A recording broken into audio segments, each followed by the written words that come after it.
Iran যুদ্ধের কারণে মধ্যপ্রাচ্যের জ্বালানি সমৃদ্ধ দেশগুলো এখন চরম সংকটে। এর মধ্যেই ইরান ও হরমুজ প্রণালীতে আমেরিকার অবরোধের ঘোষণা অস্থিরতা আরও বাড়িয়েছে। উপসাগরীয় দেশগুলোর মধ্যে আমেরিকার সবচেয়ে ঘনিষ্ঠ মিত্র সৌদি আরব ট্রাম্পের অবরোধের বিরোধিতা করছে বলে জানাচ্ছে ওয়াল স্ট্রিট জার্নাল। ওয়াশিংটনের এই পদক্ষেপে পরিস্থিতির আরও অবনতি হতে পারে এমন শঙ্কায় অবরোধ তুলে নিতে চাপ দিচ্ছে রিয়াদ। সমঝোতা আলোচনায় ফিরতে ট্রাম্প প্রশাসনকে তাগিদ দিচ্ছে মোহাম্মদ বিন সালমানের প্রশাসন। ইরানের নিষেধাজ্ঞা জর্জরিত অর্থনীতিকে আরও চাপে ফেলাই আমেরিকার এই অবরোধের উদ্দেশ্য।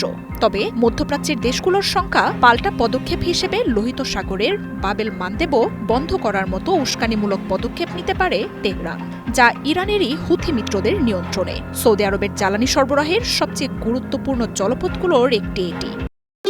ভবিষ্যৎ হোক নিরাপদ, বিনিয়োগ হোক বিশ্বস্ত, আর আমার পছন্দ সল্ট বে। ওয়েলকাম টু সল্ট বে।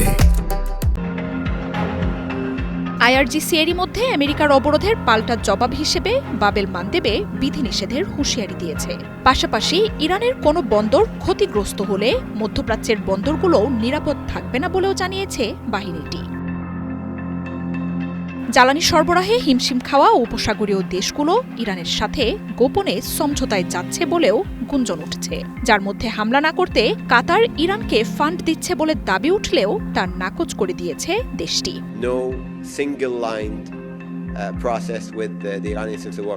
পাকিস্তান, আমেরিকা সহ অন্যান্য পক্ষের সাথে আমাদের উচ্চ পর্যায়ের সমন্বয় রয়েছে। আমাদের যেসব দাবি তা আলোচনার টেবিলেই তুলে ধরা হচ্ছে। আমরা শুরু থেকেই বলছি, এই অঞ্চলে প্রতিবেশীদের ওপর যে কোনো ধরনের হামলা আমরা কাতারের সার্বভৌমত্বের ওপর আক্রমণ হিসেবেই মনে করি। তাই সমাধানও আঞ্চলিকভাবেই হতে হবে। ইরানের সাথে এককভাবে কোনো ধরনের প্রক্রিয়া চলছে না। অর্থ সংক্রান্ত কোনো আলোচনা তো নয়। আমরা আমাদের দেশকে রক্ষা করব। অর্থের মাধ্যমে হামলা বন্ধের আলোচনার যে কোনো তথ্যই মিথ্যা এবং কাতারের সুনাম ক্ষুণ্ণ করতেই এই গুজব ছড়ানো হচ্ছে।